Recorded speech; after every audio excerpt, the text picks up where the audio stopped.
महाभारत के युद्ध में राजा द्रुपद के बेटे धृष्टद्युम्न ने कौरवों और पांडवों के गुरु द्रोणाचार्य का सिर धड़ से अलग क्यों कर दिया और किस प्रकार अपने पिता के मृत्यु का बदला लिया है। इस कहानी को जरूर सुने और प्लीज वीडियो को लाइक शेयर सब्सक्राइब कमेंट्स जरूर करें। कहते हैं कि द्रोणाचार्य और द्रुपद बचपन के मित्र थे। दोनों ने एक साथ शिक्षा ग्रहण की थी। दोनों के बीच इतनी मित्रता थी कि दोनों नहाते भी साथ थे, खाते साथ थे, सोते भी साथ थे। जब बड़े हो गए तो द्रुपद पांचाल देश के राजा बन गए और द्रोणाचार्य की स्थिति अच्छी नहीं थी। एक बार द्रोणाचार्य की आर्थिक स्थिति बहुत खराब हो गई थी। उनके घर में खाने के लाले पड़ने लगे थे। वे अपनी पत्नी और अपने बच्चे का भरण पोषण नहीं कर पा रहे थे। द्रोणाचार्य स्वाभिमानी थे, लेकिन अपने बच्चे अश्वत्थामा की दरिद्रता उनसे सहन नहीं हो पा रही थी। इसलिए उन्होंने अपने बचपन के दोस्त द्रुपद से मदद मांगने की ठानी। द्रुपद उस समय पांचाल देश के राजा थे। द्रोणाचार्य अपने मित्र से मिलने पांचाल देश पहुंच गए। जैसे ही वे महल में पहुंचे तो राजा द्रुपद ने उन्हें पहचानने से इनकार कर दिया। द्रोणाचार्य ने उन्हें बचपन के सारे किस्से बताई, सारी यादें दिलाई। फिर द्रुपद ने कहा कि एक राजा और गरीब ब्राह्मण कभी मित्र नहीं हो सकते। मित्रता अपने बराबर वालों के साथ होती है। द्रोणाचार्य अपमान का घूंट पीकर वहां से चले गए, मगर उनके मन में बदले का भाव आता रहा। इसके बाद वे कुरुक्षेत्र आ गए और कौरवों और पांडवों को शिक्षा देने लगे। शिक्षा पूर्ण होने के बाद अर्जुन ने द्रोणाचार्य को गुरु दक्षिणा देने के लिए कहा। द्रोणाचार्य ने गुरु दक्षिणा में पांचाल राज्य पर आक्रमण करके द्रुपद को बंदी बनाकर उनके सामने लाने की मांग की।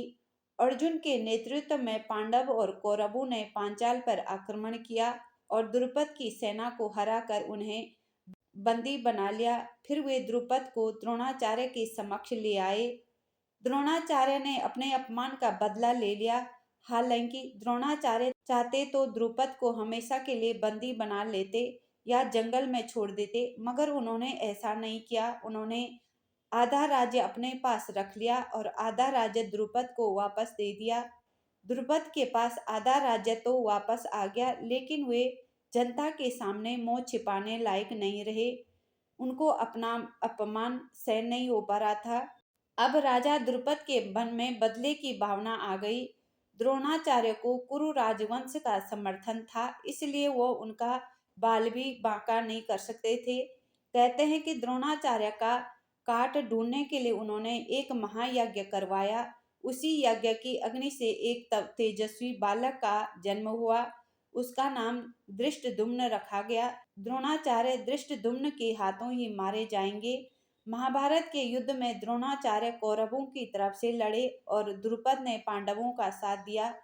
तब युद्ध में द्रोणाचार्य ने द्रुपद का वध कर दिया और द्रुपद के बेटे धृष्टद्युम्न ने प्रतिज्ञा ले ली कि आज तब तक युद्ध समाप्त नहीं होगा जब तक मैं गुरु द्रोणाचार्य का वध नहीं करूंगा, अपने पिता की मृत्यु का बदला नहीं लूंगा। जब पांडवों ने छल से द्रोणाचार्य को निहत्था बना लिया। द्रोणाचार्य अपने पुत्र अश्वत्थामा से बहुत प्रेम करते थे। पांडवों ने अश्वत्थामा नाम के हाथी को मार गिराया। द्रोणाचार्य को सुना दिया कि अश्वत्थामा मर गया। अश्वत्थामा की मृत्यु का समाचार मिलते ही गुरु द्रोणाचार्य अचेत पड़ गए। अपने अस्त्र शस्त्र भी नीचे रख दिए। धृष्टद्युम्न ने मौका पाते ही द्रोणाचार्य का सिर धड़ से अलग कर दिया और अपने पिता की मृत्यु का बदला ले लिया। और युद्ध खत्म होने के बाद द्रोणाचार्य के बेटे अश्वत्थामा ने भी धृष्टद्युम्न को मौत के घाट उतार दिया था। इस प्रकार धृष्टद्युम्न ने गुरु द्रोणाचार्य का वध करके अपने पिता की मृत्यु का बदला लिया और अपनी प्रतिज्ञा पूरी की।